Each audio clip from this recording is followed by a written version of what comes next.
Hi everyone. I know it's been a while. I think we're all sick of that intro. It's been a while, it's always been a while. I'm a busy woman.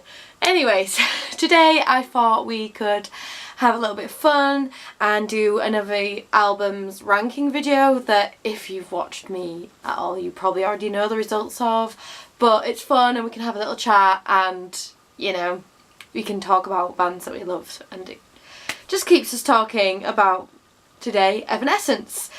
So yes, I'm just going to rank Evanescence's albums. I am doing a top 5, so I'm not including live albums.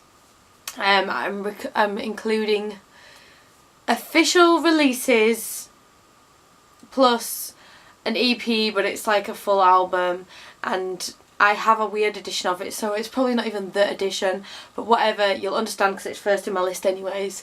So yes, let's do our top 5 of Evanescence's albums. So I am including 5 albums. You'll see the 5 and I'm sure it'll make sense. So in 5th place, the one that's kind of on the borderline of not really being an official Evanescence release, and kind of isn't really because there is only actually like 100 real copies of this album, and then every other edition that's ever been made is kind of like a fake edition, even though it has all the same songs and things. I'm sure if you like Evanescence you know what I'm on about. It's Origin. So the reason I've ranked this last is because this album is kind of a little bit all over the place.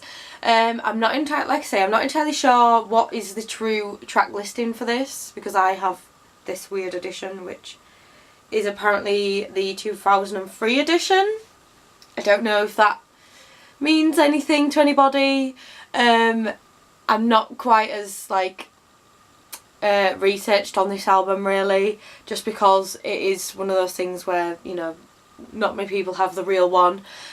So my edition of this has 19 tracks, and I'm pretty sure the last 3 I know for definite the last 3 aren't real actually from when this album was recorded, because it's a remix of Bring Me to Life, Missing, which was a bonus track on Anywhere But at Home, and the live acoustic cover of Heart Shaped Box, which, you know, those 3 are pretty much from after the time. But the rest of this album is stuff that they recorded like before they got big.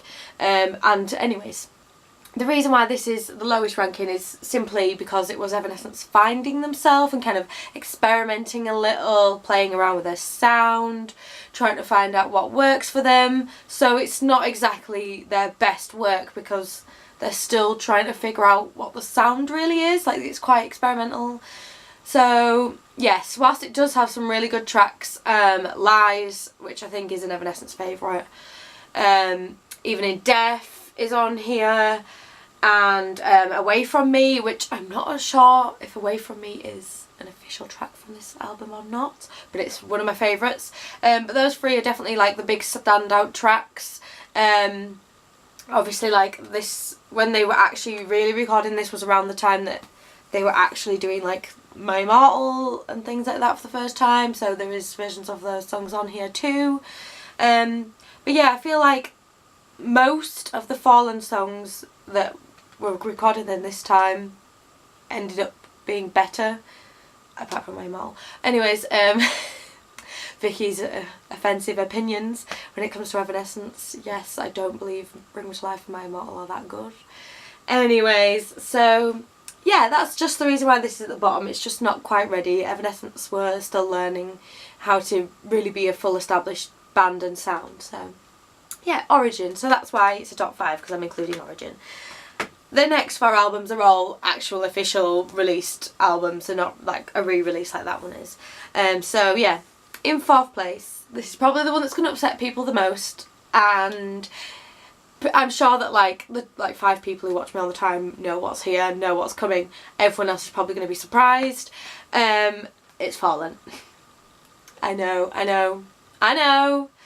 It's Evanescence's big album, and it's the album that we all fell in love with, and it's like got all their big hits on, but it's just not my favourite. I mean, my edition is absolutely beaten. I mean, you can probably see like the case is absolutely battered, because I had this from like the moment it came out and listened to it to death. So it's a well-loved album for me. I adore this album and it means a lot to me nostalgically, but it's just not my favourite Evanescence. My favourite track on this album is Whisper, because it's just absolute tune. Imaginary's up there too. My favourite of the singles is probably Going Under, I would say. I'd rather have that, you know, say I'm out on a rock night, I'd rather have that played than Bring Me to Life, but you know, that's never going to happen, is it? It's always Bring Me to Life. But for the people who are more for the actual classic Evanescence, of course this is the album with Bring Me to Life and My Immortal on. But yeah, like it's a really good, well-rounded album, and the sound is dark, and you know, when you're a teenager you do go through like feeling down and, you know, being confused, trying to find yourself, and I feel like this is an album that takes you through that journey. But I've grown up, and as I've grown up so have Evanescence, and I feel like it's become more relatable rather than less. So that's why Fallen is only number 4. Yes, I'm sorry. I still love this album. I saw them for this tour. And I've seen them for every tour apart from the Open Door tour, which I did have tickets to, and that gig got cancelled. So like, I've been there for the whole time. It's just, as I've grown, so have Evanescence, and I like the journey. Yeah. I need to stop justifying that Fallen isn't my favourite album, but it upsets people. So, in 3rd place is Evanescence's most recent release, Synthesis. And this album is so high mainly for the new tracks on the album, High Low and I can't believe it's just left my head, Imperfection. Oh my god, I'm just gonna go and quit my Evanescence fandom because apparently I don't know what I'm talking about. Old age is getting to me, I'm sorry.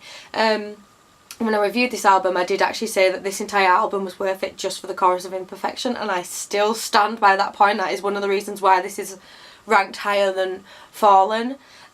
Just because obviously it's mostly songs we've already heard before, and most of the songs I kind of prefer the original recording more. Bring Me to Life I prefer on this album. My Immortal I can give and take. Like, I couldn't really care either way about. Sorry about it. But I do love the experimental side in this sense more than I do in Origin, even though people were kind of shocked when this came out, and I'm like, but if you listen to Origin you shouldn't be shocked at all because this makes complete sense. But I feel like this is the like mature version. They've like come to understand what to do with the sounds they were trying to make before, and that's why this is ranked higher up on the list.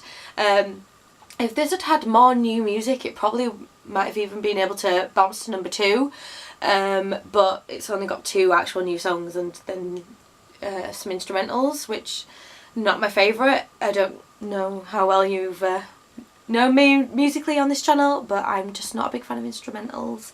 So whilst they're pretty and nice and whatever and they join the album together, I skip them pretty much every time now that I listen. When I listen to the CD as a full, like if I just put the CD in, it plays all the way through.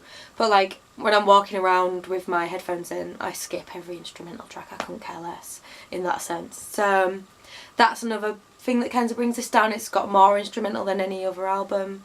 But yeah, I really enjoy this, and I'm really happy that Evanescence are back on form.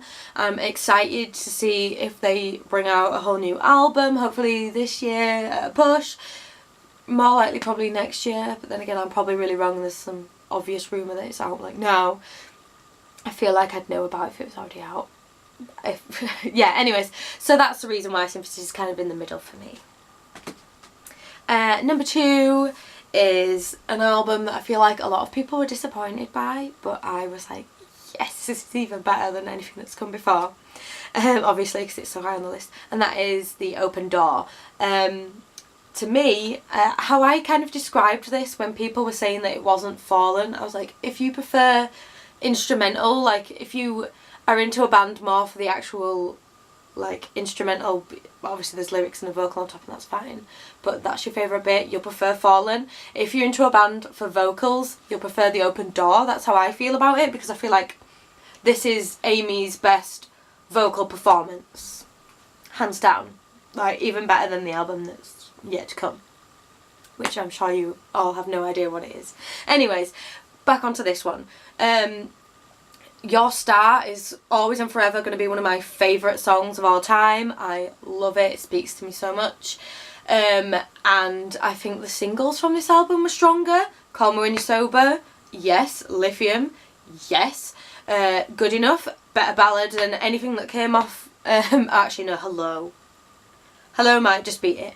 But yeah, like, I just think that like Evanescence just tried so much harder on this album.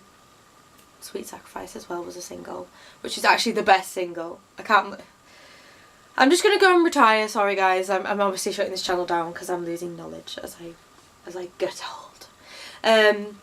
But yeah, like this just to me, when this came out when I was 16, this was me like, wow, this is what this band can really do. This is why they're my favourite band. Because obviously whilst I love Fallen and I absolutely played it to death, this came along and like revolutionised my fandom and was like times 100. I was up there and I was ready and I just needed more of it. And so yeah, this album just for me is better. It's a better sound. And I know that people say that when Ben left the band, Evanescence kind of fizzled away. I think Terry came and made the band better. Sorry about it. So I am a little bit worried about new stuff in that sense because he's not in the band anymore.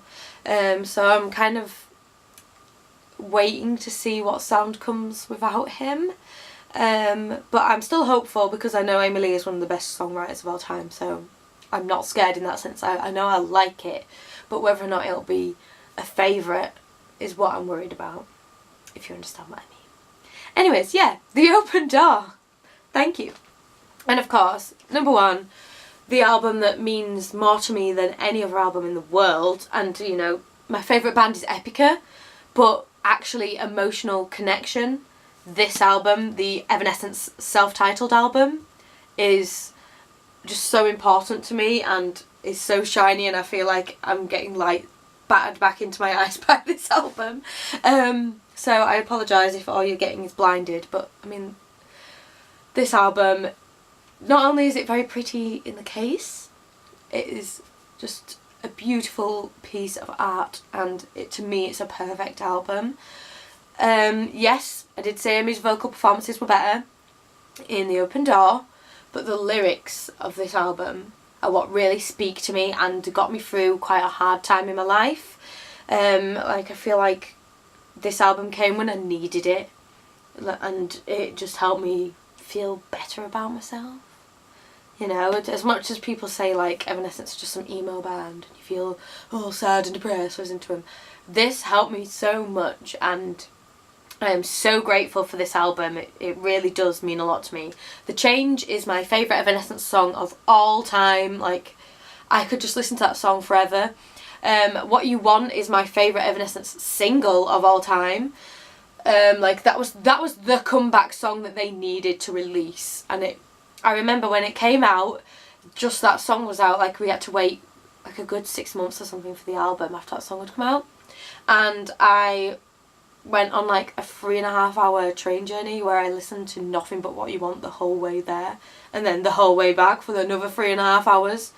It was the only song I listened to because I was just so obsessed with What You Want, and it spoke to me so much, and the message was positive. You know, like, it sounds horrible to say, but like Evanescence's music is obviously really like quite dark, and there's a lot of like sadness and emotion there, but What You Want was positive and uplifting, and it was just what I needed. And it's got like the sass that I needed as well, like Made of Stone, The Change spoke to me a lot. And then it's got like the emotional like heartstrings, like Lost in Paradise, that song. When I saw it on the Synthesis tour, I was crying. I was like, oh my god, it's so beautiful. Swimming Home really speaks to me because obviously it's kind of to me, not just me personally, but it's obviously a song Amy wrote to the fans, and to her husband, but like it's about the fans. Where was I going with that? Some of the bonus tracks on this, I'm so glad I got the bonus edition because they're like some of the best songs on the album. Say You Will and Disappear, two of the greatest Evanescence songs of all time. I'm obsessed with both those songs. New Way to Bleed and Secret Door are both very lovely, but they're just not quite the same level as those other two, so I'm glad that I got this edition. Yeah, I'm just really happy with this whole thing. Like, there's not a song on here that I think brings it down. And if I'm like, usually if I walk everywhere with my MP3 player, because again, I live in the past, I'm an old lady, I haven't got like a good data deal on my phone, I just listen to everything on my MP3 player. I pretty much never skip songs from this album. Like, I can't think of anywhere I'm like, oh, I can't really be bothered with that one. I just, this is always a good go-to album for me, and all the tracks are just there for me when I need them, and they all speak to me in different ways, and they all have like good, happy memories to them. Even though they were hard times, they all made me feel happy and good about myself. So yeah, this album will always mean the world to me, and I know I've spoken about it many times and how important it is to me, but that will never go away. And I wish more people cared about this era of Evanescence than they do, because this was like maybe their worst like selling album. Maybe Synthesis, I don't know, but at the time when this came out, like, it was not a flop, but I guess in comparison it was. Which is really sad, because it's the best, it's the most honest and real that I feel Amy has ever been. And I think that's why I care about this album so much. So yeah, there's all my rankings of Evanescence albums. Thank you so much for watching. If you've made it to the end, tell me your rankings. Even if Fallen is number 1, I won't be upset about it. I'm just glad you like Evanescence. And yeah, let's talk more about this amazing band and get excited for when hopefully the new album comes out. See you later. Bye.